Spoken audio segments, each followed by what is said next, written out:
Langsung tak mulai ya. Oke,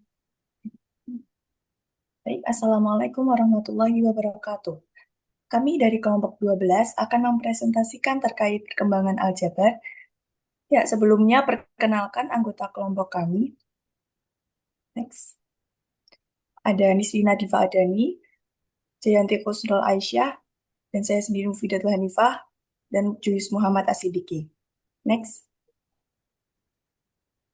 Dengan pokok bahasan yang akan kami bahas, dari matematika aljabar di matematika kuno pada masa Babilonia, Mesir, Yunani, kemudian matematika abad pertengahan, Cina abad pertengahan, India abad pertengahan, matematika Islam, Eropa abad pertengahan, lalu aljabar di matematika modern awal, aljabar di zaman Renaissance, aljabar abad ke-17, lalu aljabar pada matematika modern, aljabar abad ke-18, dan aljabar abad ke-19. Next. Nah, sebelum kita mulai ke pokok bahasan, sebelumnya ada tahap perkembangan aljabar. Yang pertama ada tahap rhetorical algebra atau aljabar retoris, di mana persamaan masih ditulis dalam bentuk kalimat penuh. Nah, tahap ini terjadi pada masa Babilonia, Mesir, dan Yunani kuno hingga abad ke-9. Kemudian tahap kedua ada syncopate algebra atau aljabar sinkop, di mana aljabar sebagian sudah mulai ditulis menggunakan simbol atau singkatan, tapi beberapa masih menggunakan kalimat. Tahap ini terjadi pada abad ke-9 hingga abad ke-15. Tahap yang terakhir yaitu simbolik algebra atau aljabar simbolik, di mana simbol sudah mulai digunakan secara penuh untuk menuliskan aljabar. Tahap ini terjadi pada tahap ke-16 hingga saat ini. Next. Kemudian aljabar di masa Babilonia, asal aljabar diyakini bermula dari masa Babilonia kuno sekitar 2000 sebelum Masehi, di mana mereka mengembangkan sistem matematika yang cukup rumit, seperti persamaan kuadrat atau persamaan lainnya, dan mereka menyelesaikan dengan pendekatan geometris. Next. yang selanjutnya yaitu aljabar di Mesir. Itu meskipun bangsa Mesir kuno itu belum mengenal aljabar simbol modern, ya, tapi dia sudah mengenal metode posisi palsu, yang mana itu tertera dalam Papyrus Rin dan Papyrus Moswa, itu sekitar 1650 sebelum Masehi. Nah, itu menunjukkan konsep aljabar dasar mulai mendatangkan numerik. Teknik ini dengan langkah mengasumsikan nilai, mengevaluasi kesalahan, dan mencari secara proporsional. Itu yang seperti di base kelompok-kelompok sebelumnya ya, yang digunakan untuk menyelesaikan suatu persamaan linear lah. Itu melakukan bentuk penyelesaian persamaan linear, yaitu seperti X. Nah ini, seperti X plus seperempat X sama dengan 15, yaitu yang mengandalkan prinsip keseimbangan dan perbandingan. Nah, mesin menggunakan metode ini untuk masalah praktis distribusi barang geometri tanpa notasi variabel. Tapi logikanya sejalan dengan ide aljabar. Menemukan nilai tak diketahui dengan tapi melalui operasi sistematis. Dan demikian metode posisi palsu jadi jembatan penting antara matematika praktis dan pemikiran aljabar abstrak yang telah dikembangkan oleh bangsa Babilonia, Yunani, dan matematikawan Muslim. Baik, selanjutnya masuk ke masa Yunani. Ada tokoh Diopantus, adalah ahli matematika dari Alexandria, Yunani. Nah, Diopantus ini memiliki karya utama yaitu Arithmetica yang terdiri dari atas 13 buku, di mana 6 buku sudah masih bertahan di bahasa Yunani, 4 buku sudah diterjemahkan ke bahasa Arab, dan 3 buku terakhir itu kemungkinan disusun pada periode sebelumnya berikutnya. Next. Nah, Eupantus ini merupakan orang pertama yang menggunakan simbol untuk angka yang tidak diketahui. Ini tertera pada gambar yang sebelah kanan, itu di simbol-simbol yang dikenalkan oleh Diopantus yang dapat disamakan dengan notasi modern saat ini, yaitu X, X kuadrat, X pangkat 3, dan seterusnya.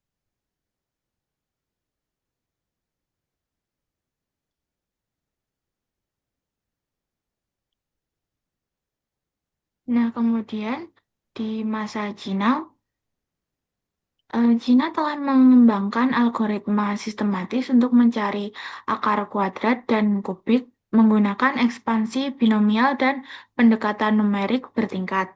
Kemudian selanjutnya Cina juga mengembangkan dua metode untuk menyelesaikan sistem persamaan linear. Yang pertama itu dengan metode surplus and deficiency atau berbasis tebakan.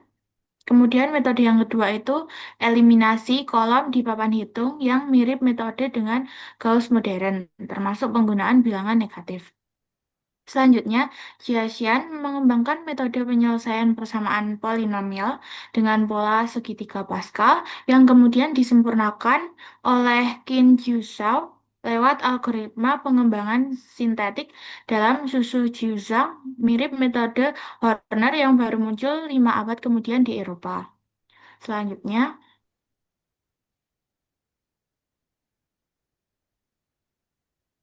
nah pada masa Cina, aljabar pada masa India, aljabar India berkembang sejak masa Veda dengan kontribusi besar dari tokoh-tokoh seperti Aryabhata, Brahmagupta, Bhaskara II, dan Mahavira, dengan bahasa Sanskerta yang menjadi media utama penyebaran ilmu matematika. Aryabhata pada tahun 476 sampai 550 Masehi menjadi pelopor dalam menyusun dasar aljabar India. Ia menghubungkan persoalan jumlah deret aritmatika dengan persamaan kuadrat. Selanjutnya, Brahmagupta pada tahun 598 sampai 668 Masehi mengembangkan metode penyelesaian persamaan kuadrat Aryabhata. Namun hanya mempertimbangkan solusi positifnya saja.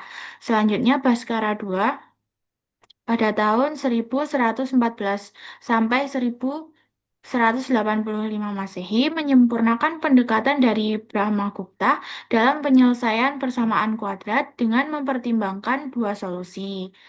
Nah, selanjutnya Mahavira pada tahun 850 Masehi memperluas cakupan aljabar dengan menyusun metode untuk menyelesaikan persamaan multivariabel.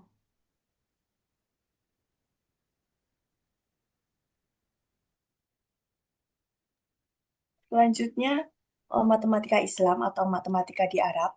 Kontribusi Islam terhadap matematika dimulai sekitar 825 Masehi, yaitu ketika Al-Khawarizmi menulis buku terkait persamaan kuadrat, geometri praktis, persamaan linear sederhana, serta beliau menggunakan istilah aljabar dan al-muqabalah untuk menyelesaikan persamaan.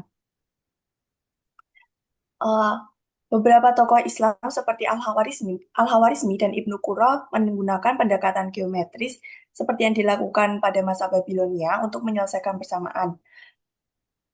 Abu Kamil mulai membuktikan persamaan kuadrat dengan pendekatan numerik atau aturan-aturan aljabar yang kita kenal saat ini.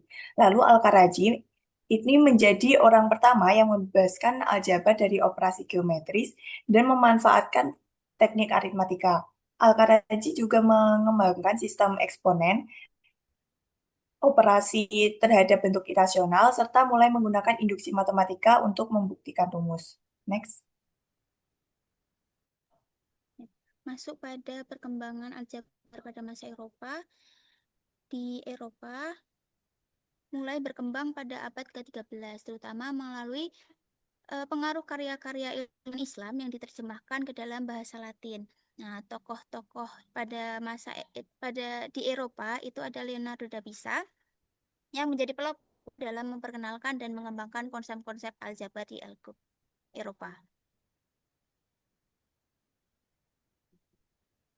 Leonardo da Vinci atau yang biasa dikenal Fibonacci itu adalah matematikawan abad ke-13 yang memperkenalkan angka Hindu-Arab ke Eropa dan menyusun dua karya yaitu Liber Abaci dan Liber Quadratorum. Nah, untuk yang pertama, Liber Abaci, buku ini tidak hanya berisi tentang aturan-aturan komputasi dan angka Hindu-Arab saja, tapi juga membahas berbagai macam soal dan topik-topik praktis seperti perhitungan keuangan, konversi mata uang, dan lain-lainnya.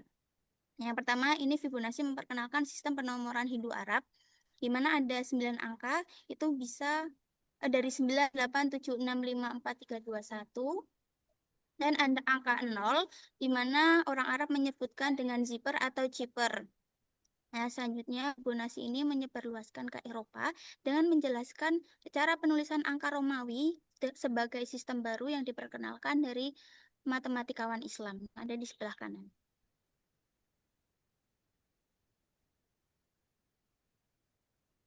Dalam bukunya Liber Abbasi, Leonardo da Pisa ini juga memperkenalkan masalah Rabbit's Problem atau yang biasa dikenal dengan Fibonacci Sequence.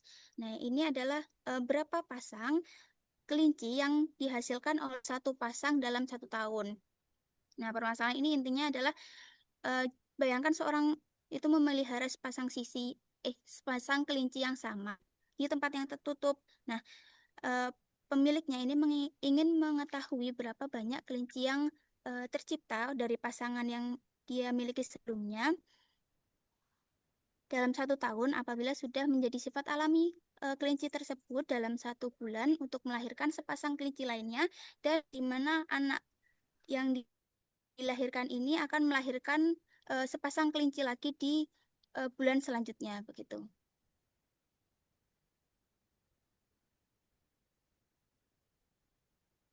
Nah, selanjutnya yaitu The Liber Quadratorum. Ini buku Liber Quadratorum itu merupakan karya teoris Leonardo yang berfokus pada teori bilangan dan persoalan kuadrat. Jadi di mana buku ini lebih teoris dibandingkan dengan buku Liber Abbasi. Nah, ini buku ini berawal dari pertanyaan yang diajukan kepada Leonardo oleh seorang Master John dan Palermo, seorang anggota rombongan Kaisar Romawi Suci Frederick II yang ditemui Leonardo seperti yang dijelaskan dalam pembukaan bab ini. Menurut Leonardo, Master John ada pertanyaan untuk mencari angka kuadrat dari mana ketika 5 tambah atau sebenarnya selalu muncul angka kuadrat. Dalam pertanyaan ini, solusi yang telah ditemukan, setelah saya temukan, saya lihat setelah merenung, itu maksudnya Leonardo-nya ya, bahwa solusi ini sendiri dan banyak lainnya berawal dari kuadrat dan angka-angka yang jatuh di antara kuadrat-kuadrat tersebut. Nah ini seperti ini. Selalunya untuk menemukan X, Y, Z, sehingga X kuadrat tambah 5 sama dengan Y kuadrat, dan X kuadrat min 5 sama dengan Z kuadrat. Nah untuk menyelesaikannya, masalah Master John ini, Leonardo itu memperkenalkan apa yang disebut bagi bilangan kongruen, yaitu dengan N yang berbentuk seperti ini, A, B, dan kurang A plus B, dan A min B ketika A plus B genap. Jadi A plus B-nya itu kan ya, bilangan, itu bilangan terserah lah. Yang penting bilangan bulat ini. Terus kedua itu 4AB, dan kurang A plus B, dan kurang kali A min B. Ketika A plus B ganjil.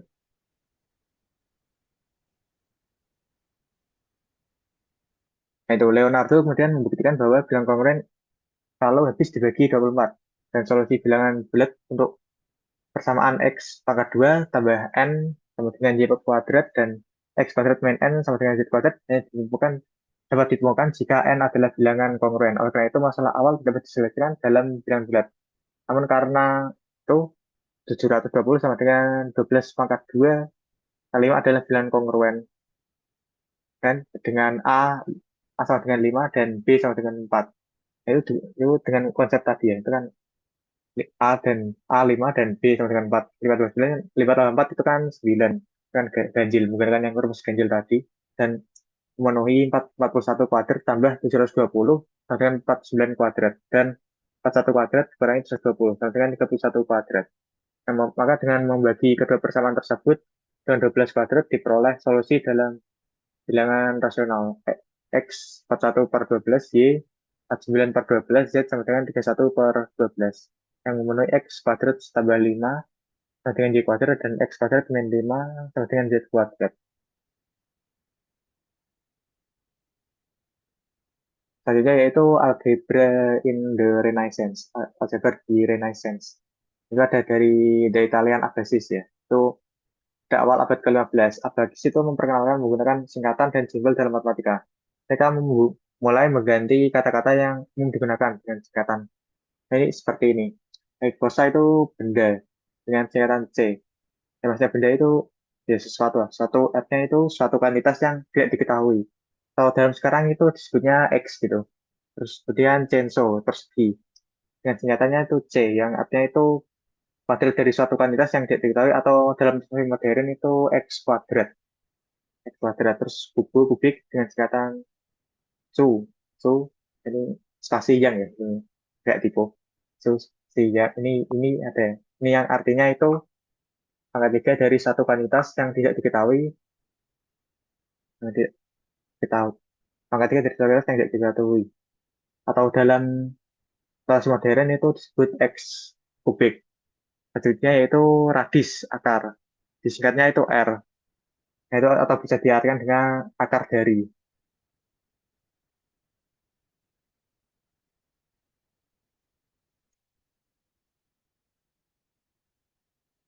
Kemudian untuk kombinasinya digunakan untuk pangkat yang lebih tinggi, misalnya nih C di C. Jadi kan pakai censo di censo. Nah, censo kan tadi kan itu X pangkat 2 ya, artinya itu satu kuantitas kuadrat dari satu kuantitas yang tidak diketahui. Nah, itu kalau di matematika modern itu seperti ini, X kuadrat dikali X kuadrat. Itu atau X pangkat 4. Selanjutnya itu Jeju atau Cuce. Itu yang menandakan censo di kubu. Kalau juga bisa disebut kubu di censo. Balik itu boleh ya. Yang artinya itu pangkat 5 dari suatu organisasi yang tidak diketahui. Kalau dalam notation modern itu tulis X kuadrat kali X kubik. Atau dibalik ya juga boleh. Atau X pangkat 5. Jadi itu cucu yang mendatangkan kubu di kubu. Yang artinya itu pangkat 6 dari suatu kuantitas yang tidak diketahui. Dalam notation modern ditulis X kubik kali X kubik. Atau X pangkat 6.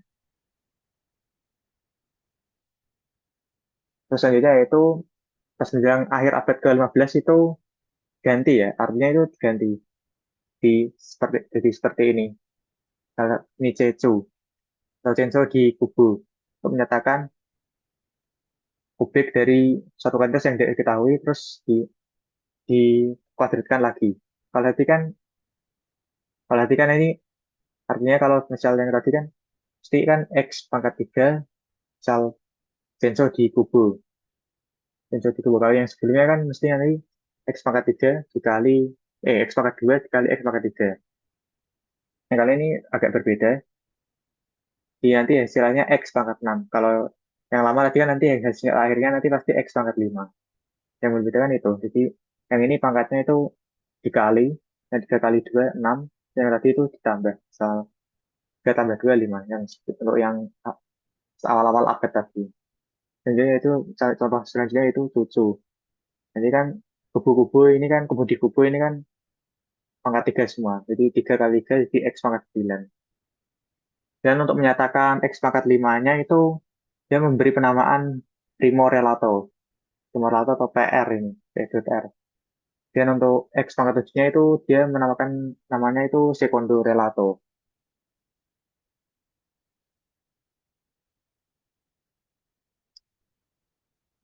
Nah, selanjutnya itu Luca Pioli itu memperkenalkan singkatan P-bar, ya, P ada barnya itu, dan M-bar. Menunjukkan operasi penjumlahan itu yang untuk P-barnya, yang M-nya itu M-barnya itu pengurangan. Meskipun penggunaan simbolnya tidak terlalu banyak, Abisat mampu dengan baik menangani operasi aljabar. Nah, contohnya itu Algerardi dalam bukunya Libro di Tagioni yang ditulis pada tahun 1328 dan aturan untuk menjumlahkan pecahan 100 per X dan 100 per dalam kurung X plus 5. Dan dalam dulu itu dalam bentuk kayak formula gitu ya, kayak kata-kata gitu. Kan ini kalau di area di masa modern ya tulis yes, artinya seperti ini. Nah, Anda, nah ini ini nganu tekniknya karena Anda menempatkan 100 di depan satu kosa X, lalu Anda menempatkan 100 di depan satu kosa dan 5. Kalikan melintang seperti yang Anda lihat dan Anda berkata 100 kali satu kosa yang berada di sebelahnya menghasilkan 100 sose. Nah ini coba dilihat nah, ini di sini. Ini kan dikali silang gitu, kali silang. Anda mengatakan kalau Anda mengatakan 100 kali satu kosa dan 5 menghasilkan 100 sose dan 500 bilangan. Nah, Anda harus menjumlahkan satu dengan yang lain sehingga menghasilkan 200 dose dan 500 jumlahnya. Lalu kalikan satu dosa, dikalikan satu dosa dan 5 jumlahnya, sehingga menghasilkan satu tenso X kuadrat dan 5 cose. Nah, sekarang Anda harus membagi 200 cose dan 500 bilangan tersebut dengan 1 censo dan 5 cose. Jadi hasilnya ini. Memberikan 200x plus 500 per dalam kurung x kuadrat plus 5x.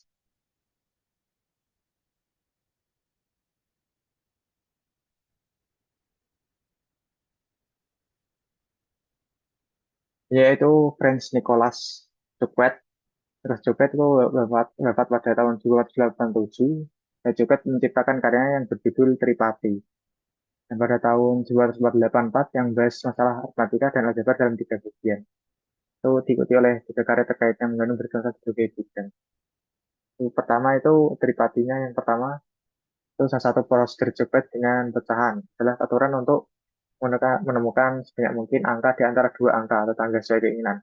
Ide Choquet adalah bahwa untuk menemukan pecahan di antara dua pecahan, kita cukup menjumlahkan pembilangan dan menjumlahkan bentuknya. Nah, ini misalnya itu setengah dan sepertiga. Nah, dijumlahkan itu dijumlahkan itu pembilang dengan pembilang itu dalam membuat ini 1 tambah 1 ini 2, ini 2 tambah 3 5, jadi 2/5. Dan di antara 1/2 dan 2/5 itu 3/7 kan, 1 tambah 2 3, 2 tambah 5 7, 2/7.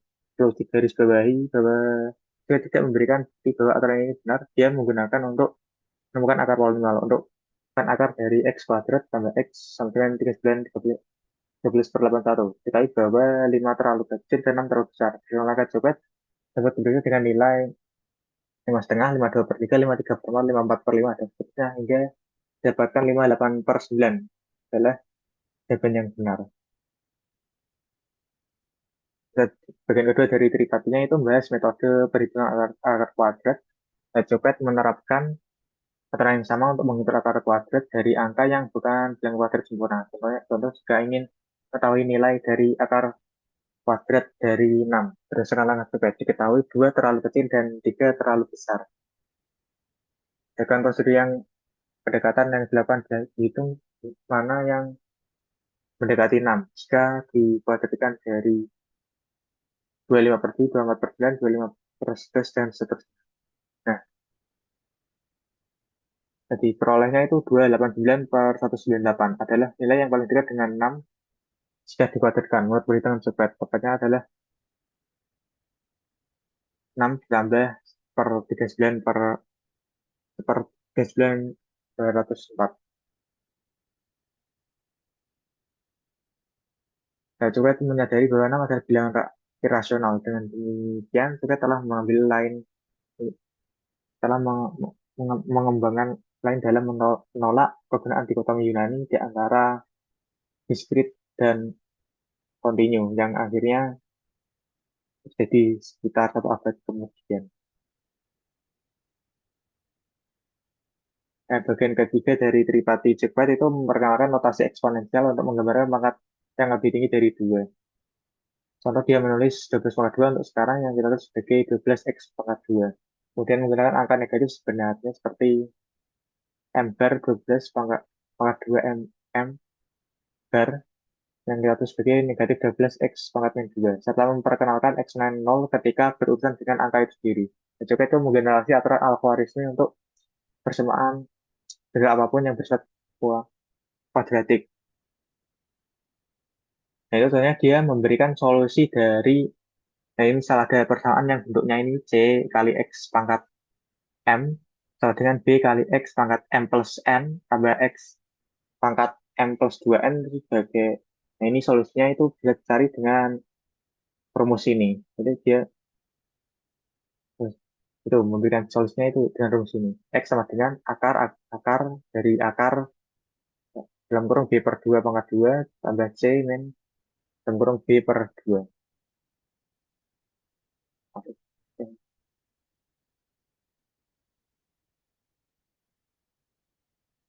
Nah, selanjutnya itu Jerman itu Christoph Rudolph dan Michel Stiefel.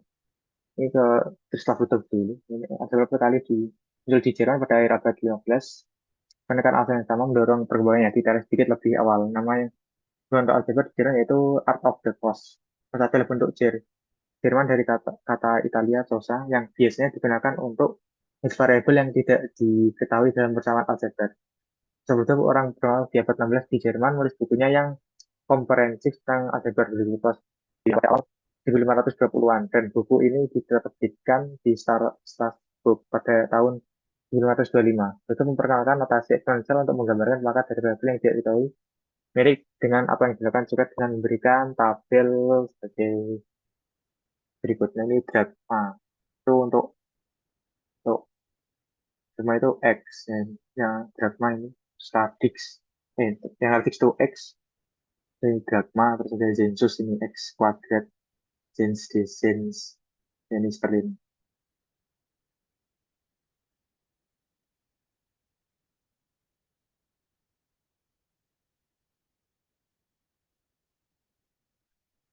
Nah ini kemudian juga Rudolf itu memiliki salah satu klasifikasi kesamaan yang sekarang ditulis sebagai AX pangkat N plus BX pangkat N min 1 sama dengan CX pangkat N min 2. Nah itu untuk mencari solusinya itu Rudolf memberikan rumusnya itu sebagai berikut ini. X sama dengan akar dari dalam kurung B per 2A pangkat 2 tambah C per A kurangi B per 2A.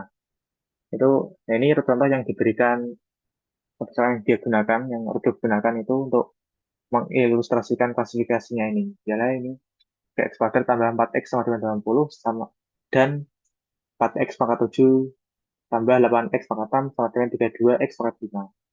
Nah, ini kemudian ditemukan hasilnya itu X sama dengan 2.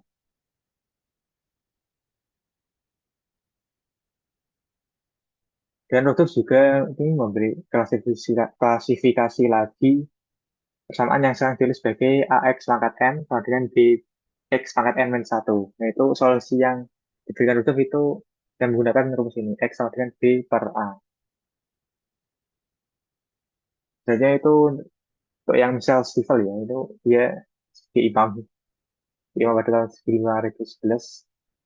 Dia merespon beragam penggunaan dalam gereja yang menjadi pengikut awal Martin Luther. Ya, tahun 1520-an, dia tertarik pada apa yang disebutnya Burjenuk, Burjenung, kalkulus atau kalkulus kata, yaitu nasabnya kata-kata mulai nilai numerik dari huruf yang terlibat dengan menafsirkan beberapa bagian Alkitab menggunakan metode numeriknya. Ya, akhirnya sampai pada keyakinan bahwa ini akan berakhir pada 18 Oktober 1733 pada pagi hari itu yang membuat jemaatnya di gereja, tapi cara pengerjaannya tidak terus apa akhirnya diberhentikan dari parokinya dan untuk sementara waktu ditempatkan dalam tahanan rumah. Namun karena setelah dia telah sembuh dari ramalannya pada tahun 1535, ia diberikan paroki lain oleh campur tangan Luther. Setelah itu ia baru mencerahkan diri pada studi matematika di Universitas Wittenberg dan segera menjadi ahli dalam metode aljabar. Dan menerbitkan Duis Arithmetica pada tahun 1545, tahun setelah Arithmetica Integra. Namun di kemudian hari ya kembali pada bersenangnya dan menulis dua buku tentang topik tersebut. Nah, ini mungkin setelah ini Stifel seperti banyak rekan sejamannya itu dia tidak menerima akar negatif dalam persamaan. Dialah yang pertama kali memadatkan tiga bentuk standar persamaan kuadrat menjadi satu bentuk tunggal. Itu sebagai berikut bentuknya. X kuadrat sama dengan BX plus C. Di mana B dan C itu bisa sama-sama positif atau berbeda tanda. Solusinya yang diungkapkan ya dia itu mengungkapkan solusinya itu dalam kata-kata ya itu awal mungkin kalau di model modern itu artinya seperti ini X sama dengan B per 2 plus minus akar dari B per 2 pangkat 2 tambah C. Nah, di mana tanda negatif hanya mungkin digunakan ketika B positif dan C negatif. Nah, pada kasus tersebut itu selama B, selama itu ini syaratnya itu B per 2 pangkat 2 tambah C lebih dari 0. Nah, itu maka nanti terdapat dua solusi positif. Selanjutnya, perkembangan aljabar di abad ke-17. Pada awal abad ke-17, perkembangan matematika mengalami percepatan karena kemajuan dalam percetakan dan komunikasi. Salah satu tokoh penting dalam perkembangan aljabar adalah Francois Viet. Gagasan Viet tentang penggunaan aljabar dalam analisis sangat penting dalam perkembangan matematika pada masa itu.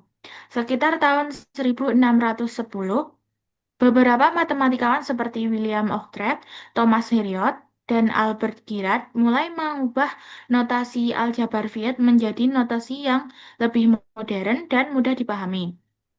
Pada saat yang sama, mereka juga mengembangkan lebih lanjut teori persamaan yang telah dirintis oleh Viet. Selanjutnya,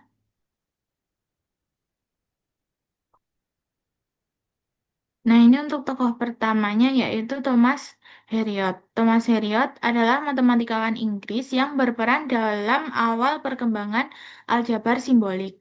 Ia memperdalam gagasan Viet berkat pengaruh Nathaniel Toporeley dan mulai menuliskan naskah Treatise on Equation sekitar tahun 1600. Meski tidak dipublikasi semasa hidupnya, sebagian karya tersebut terbit secara anumerta dalam Artis Analitik Praksis pada tahun 1631. Meskipun karyanya tidak dipublikasikan, gagasan-gagasannya tetap berpengaruh di Inggris dan Eropa. Nah, Thomas Heriot ini menggunakan huruf kecil vokal sebagai variabel tidak diketahui dan konsonan sebagai konstantanya. Kemudian memperkenalkan tanda sama dengan, tanda kurang dari, dan tanda lebih besar dari, serta simbol akar untuk kuadrat dan kubik. Kemudian ia menulis perkalian secara berdampingan. Misalnya, Heriot menulis BA, sedangkan Viet menulis B in A dan A untuk E square square. Ia menyadari bahwa persamaan dapat dibentuk dari akar-akarnya, misalnya BCD dengan mengalihkan persamaan bersama ekspresi dari bentuk seperti B min A min C, dan A min D. Contohnya, ia mengalihkan B min A min B, A min C, dan A min D dan mendapatkan hasil AAA dikurangi dengan BAA dikurangi CAA ditambahkan BCA dikurangi DAA ditambah BDA tambah CDA kurangi BCD sama dengan 0. Nah, jumlah akarnya adalah negatif dari koefisien kuadrat dalam persamaan. Ini menjadi dasar awal teorema dasar aljabar meskipun tidak ia nyatakan sebagai teorema. Selanjutnya, ia mencoba menangani akar negatif dan imajiner walaupun tidak selalu konsisten. Contohnya, 12 sama dengan 8A dikurangi 13AA ditambah 8AAA dikurangi AAA. Dan menemukan dua akar realnya 2 dan 6. Jumlah dari dua akar real tersebut adalah 8 sehingga cocok dengan koefisien dari A pangkat 3-nya.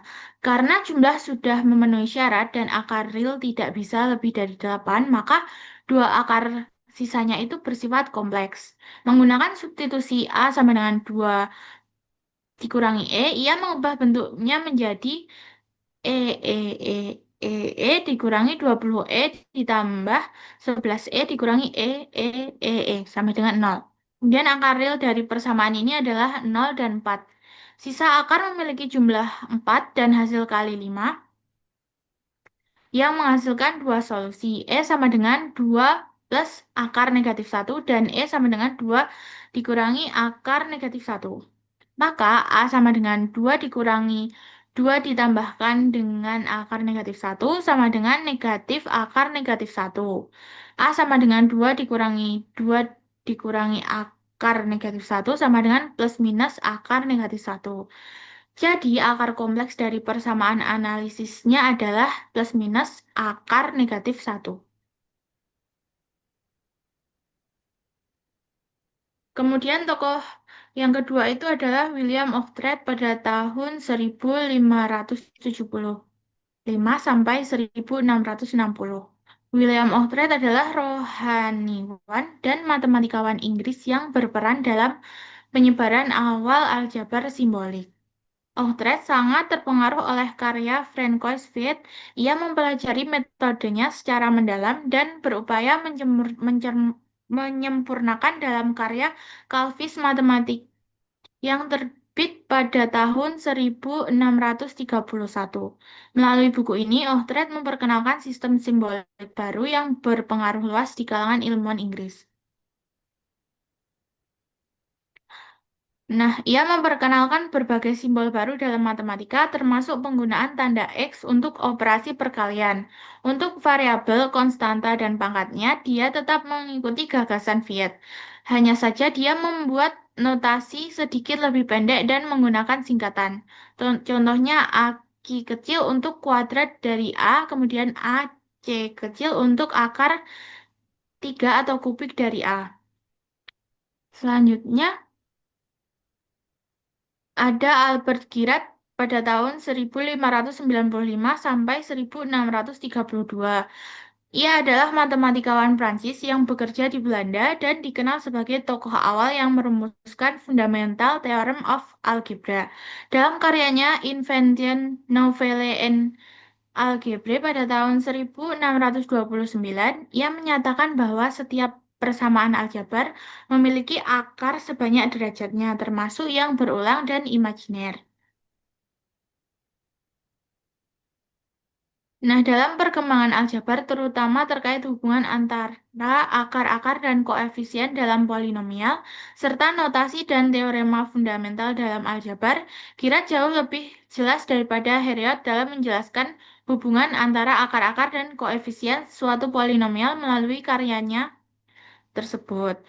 Dalam karyanya, ia memperkenalkan gagasan eksponen pecahan, pembilang adalah pangkat dan penyebut adalah akar, dan menggunakan notasi yang saat ini digunakan untuk akar-akar tingkat tinggi, misalnya akar kubik.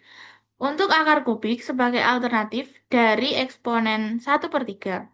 Sebagai contoh, Girard menulis 49 2/3 untuk menyatakan apa yang sekarang ditulis sebagai 49 X pangkat 2/3. Karena Gira tidak menggunakan huruf-huruf untuk menyatakan koefisien, maka dia hanya bisa menuliskan bentuk persamaan kubik tertentu.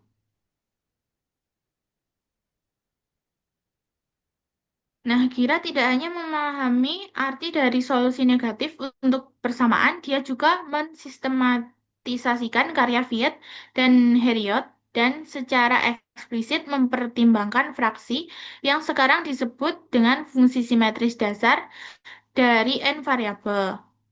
Ketika beberapa angka diajukan, jumlah keseluruhan dapat disebut fraksi pertama, jumlah semua produk yang diambil 2 kali 2 dapat disebut fraksi kedua, jumlah dari semua produk yang diambil 3 kali 3 dapat disebut fraksi ketiga, dan selalu demikian sampai akhir.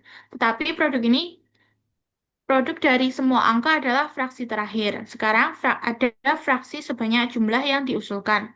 Contohnya untuk angka 2, 4, dan 5, fraksi pertama itu menghasilkan 11, kemudian fraksi kedua menghasilkan 38, dan fraksi ketiga hasilnya 40.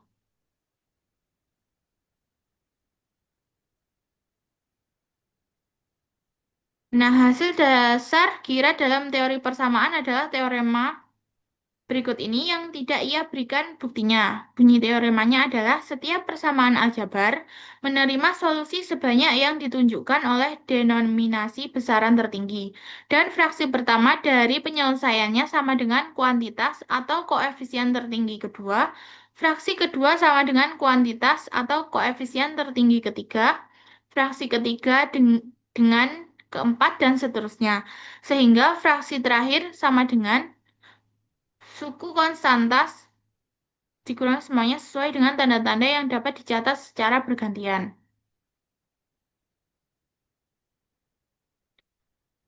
Kemudian apa yang Girard maksudkan dengan pernyataan terakhir tentang tanda adalah bahwa kita harus menyusun persamaan sehingga derajatnya bergantian di setiap sisi persamaan. Nah, contohnya dari persamaan X pangkat 4 sama dengan 4X pangkat 3 ditambah 7X pangkat 2 dikurangi 34X dikurangi 24. Kemudian harus ditulis ulang menjadi 4X pangkat 4 dikurangi 7X pangkat 2 ditambah 24 sama dengan 4X pangkat 3 dikurangi 34X. Akar persamaan tersebut adalah 1, 2, negatif 3, dan 4. Kemudian didapatkan fraksi pertamanya itu 4, yaitu koefisien dari X pangkat 3. Kemudian fraksi keduanya diperoleh negatif 7, itu adalah koefisien dari X pangkat 2. Kemudian fraksi ketiganya menghasilkan negatif 34, yang menjadi koefisien dari X. Kemudian fraksi keempatnya menghasilkan 24 atau konstantanya.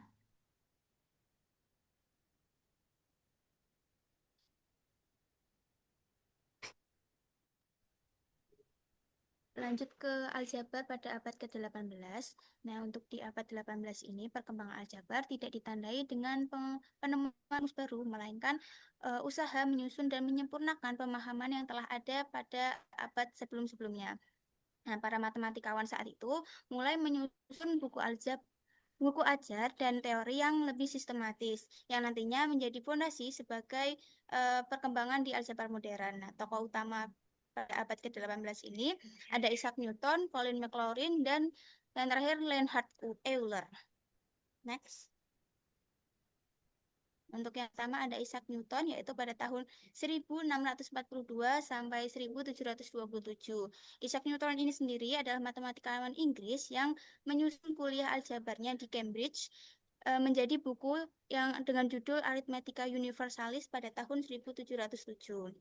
Nah, dalam karyanya ini, ia menyajikan metode penyelesaian persamaan dari tingkat dasar hingga ke tingkat yang lebih tinggi, termasuk rumus kuadrat, hubungan antar akar dan koefisien, serta pendekatan untuk mencari akar real. Meski tidak menekankan pembuktian yang secara formal, karya Newton ini sangat mempengaruhi perkembangan pendidikan matematika pada abad ke-18. Next. Nah, ini adalah perlakuan Newton terhadap penjumlahan dan perkalian. Yang pertama ada penjumlahan.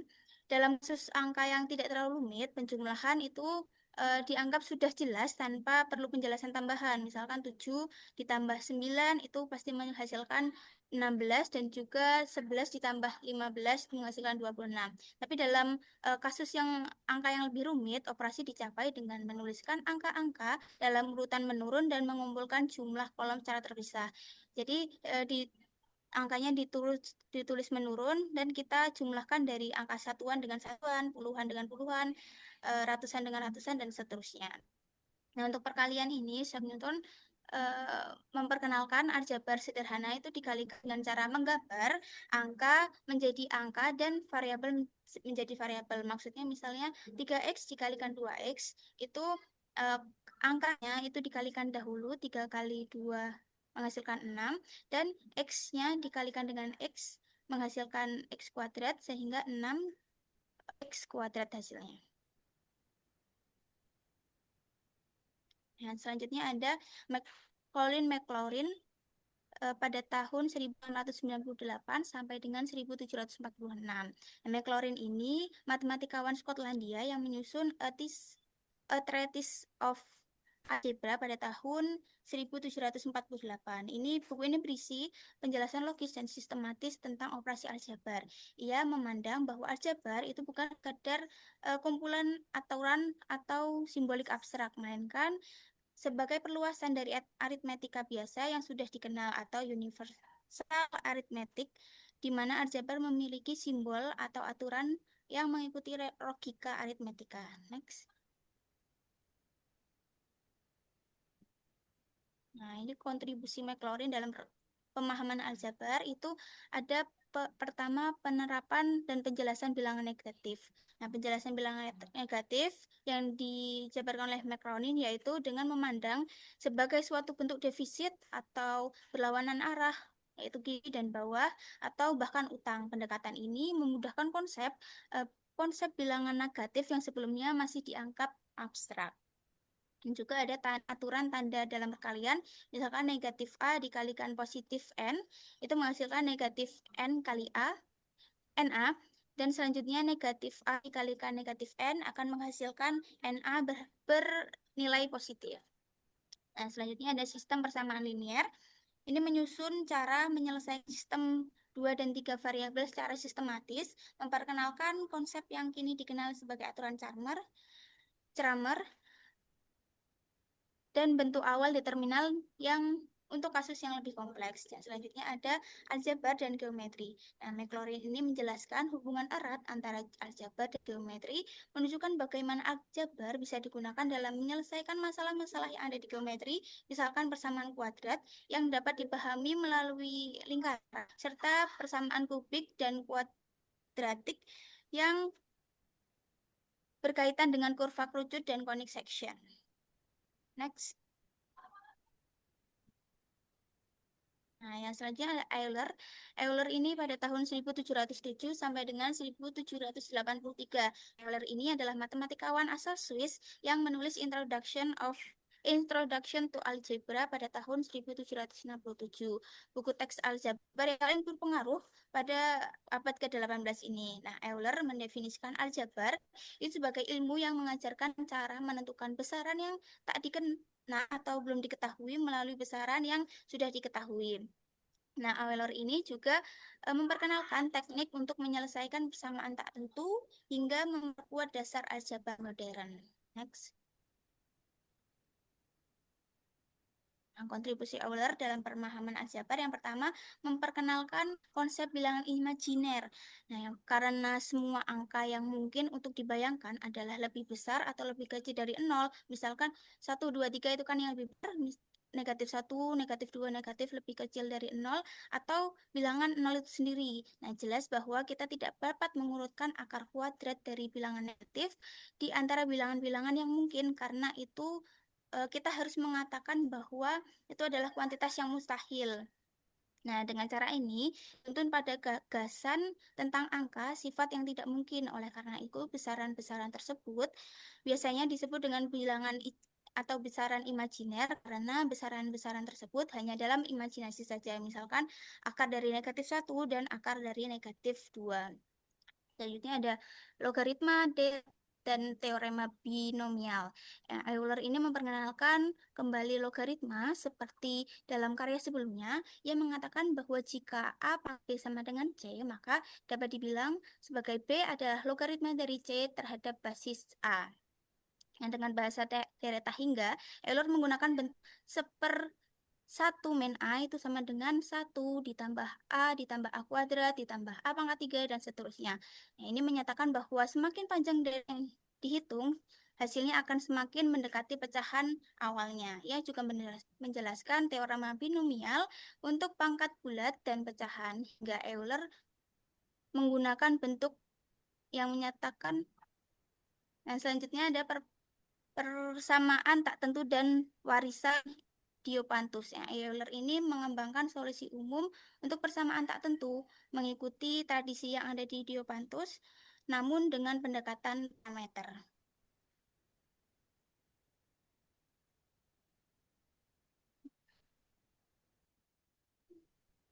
Selanjutnya aljabar di abad ke-19. Jadi pada tahun 1800 aljabar itu berarti menyelesaikan persamaan, tapi pada tahun 1900 aljabar sudah berarti terkait struktur matematika. Nah, aljabar sebelum abad ke-19 itu disebut aljabar klasik, tapi pada setelah abad ke-19 hingga saat ini itu disebut sebagai aljabar modern atau aljabar abstrak. Next. Untuk beberapa tokoh yang pertama ada George Peacock. Ini yang memulai aljabar abstrak dan ingin menyelamatkan bilangan negatif dan imajiner karena pada saat itu masih dianggap tidak memiliki dasar logis yang kuat. George ini membedakan aljabar menjadi dua jenis, yaitu aljabar aritmatik dan aljabar simbolik. Yang mana aljabar aritmatik itu terikat pada aturan aritmatik atau angka pasti, sedangkan aljabar simbolik itu sudah lebih bebas dan tanpa batasan. Next.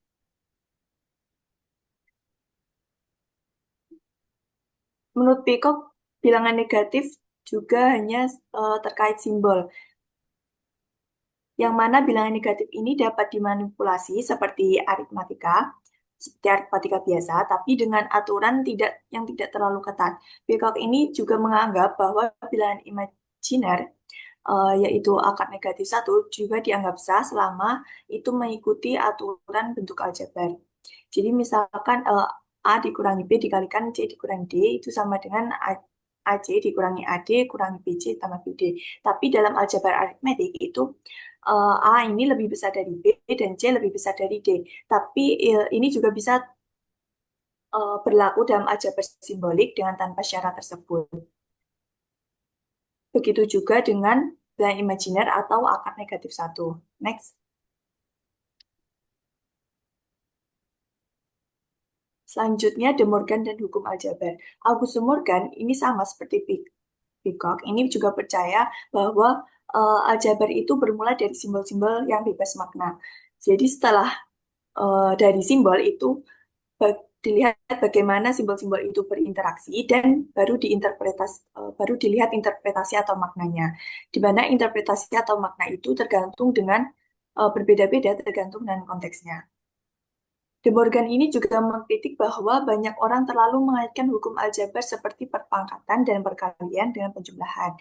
Menurut De Morgan, tidak perlu menjelaskan perkalian sebagai penjumlahan berulang ataupun pangkat sebagai perkalian berulang. Hukum aljabar itu bisa berdiri sendiri tanpa bergantung pada pemahaman aritmetik. Next. Selanjutnya, William Rowan Hamilton. Hamilton ini menemukan terkait bilangan kompleks dan kuaternya. William Rowan Hamilton menciptakan sistem aljabar baru seperti pendahulu-pendahulu sebelumnya. Ini Hamilton ingin membenarkan penggunaan bilangan negatif dan imajiner. Nah, dalam makalahnya ini tertulis bahwa bilangan negatif dan bilangan imajiner itu bukan sesuatu yang aneh, jadi tidak perlu diragukan. Kemudian bilangan imajiner juga dapat dioperasikan dengan operasi aritmatika biasa. Kemudian akar negatif dianggap tidak positif dan juga tidak negatif, sehingga besaran yang mereka wakili tidak lebih besar dari nol dan juga tidak sama dengan nol. Next. Hamilton menggunakan konsep waktu murni atau pure time. Ia membayangkan waktu itu tersusun dari beberapa momen waktu atau set M, yaitu misalkan momen A, B, C, dan seterusnya. Yang di setiap momen waktu itu ada langkah waktu. Jika A sama dengan B itu dikatakan momennya bersamaan, A kurang dari B, A ini lebih awal dari B, dan A lebih besar dari B, A lebih lambat dari B. Kemudian untuk langkah waktunya atau time step, ini B dikurangi A itu disebut sebagai langkah waktu dari A ke B. Kemudian dari langkah waktu, Hamilton menemukan dasar bilangan. Yang pertama bilangan positif, itu dianalogikan sebagai langkah waktu yang maju dari satu momen ke momen lain. Kemudian untuk bilangan negatif, itu kebalikannya dari bilangan positif, yaitu membuat dianalogikan langkah waktu itu menjadi mundur. Next. Uh,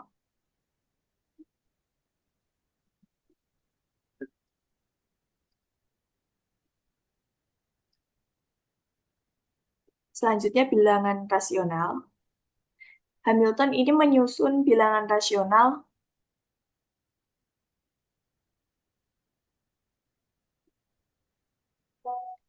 Ham-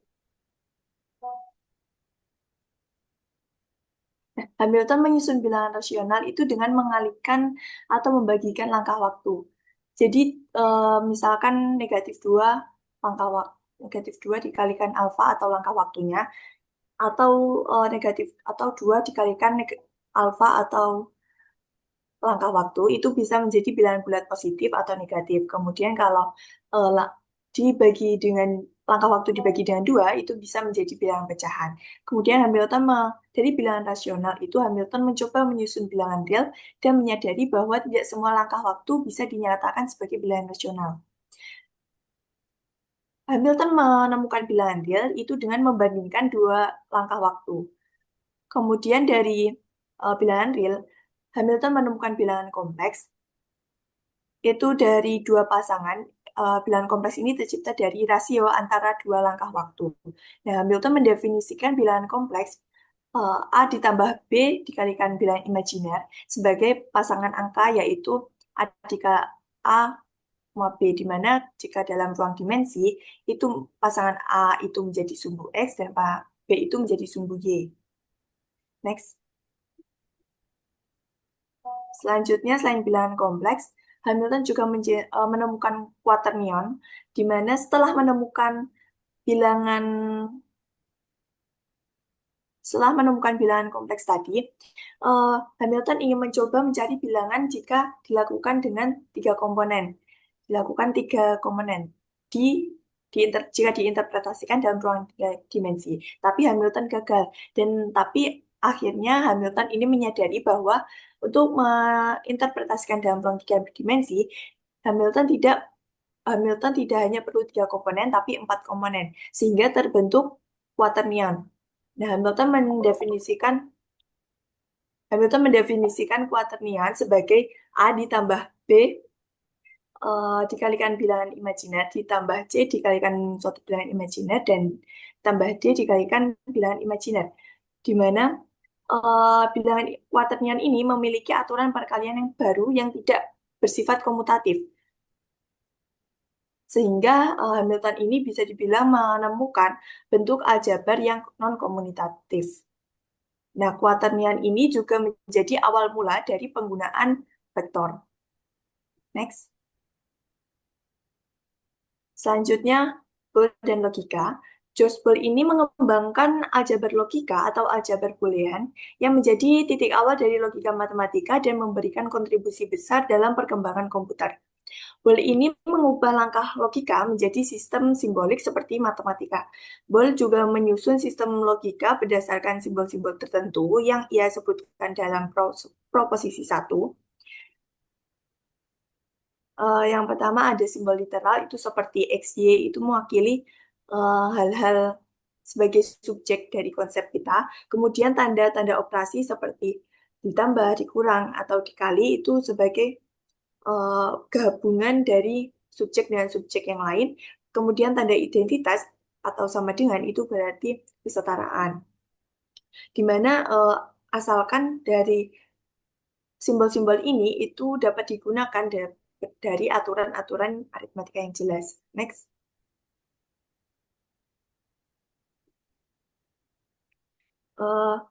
Boole juga menetapkan aturan simbol logika di mana misalkan huruf mewakili kelas, misalkan X itu laki-laki yaitu baik. Kemudian digabungkan dengan perkalian menjadi X itu laki-laki yang baik. Nah, ada juga beberapa aturan penting seperti X pangkat 2 sama dengan X, kemudian X ditambah Y sama dengan Y ditambah X sama dengan sifat komutatif, kemudian X dikalikan 1 kurangi X, itu sama dengan 0. Nah, dari aturan-aturan penting itu diperoleh sistem aljabar dua nilai atau yang kita kenal sebagai bilangan biner, yaitu terdiri dari dua angka, yaitu 0 dan 1 saja. Nah, dari bilangan biner ini menunjukkan bahwa uh, Boole ini sudah memberikan kontribusi besar dalam uh, salah satunya dalam perkembangan komputer yang ada saat ini. Next. Ya, sekian presentasi dari kami. Kurang lebihnya mohon maaf. Wassalamualaikum warahmatullahi wabarakatuh. Waalaikumsalam.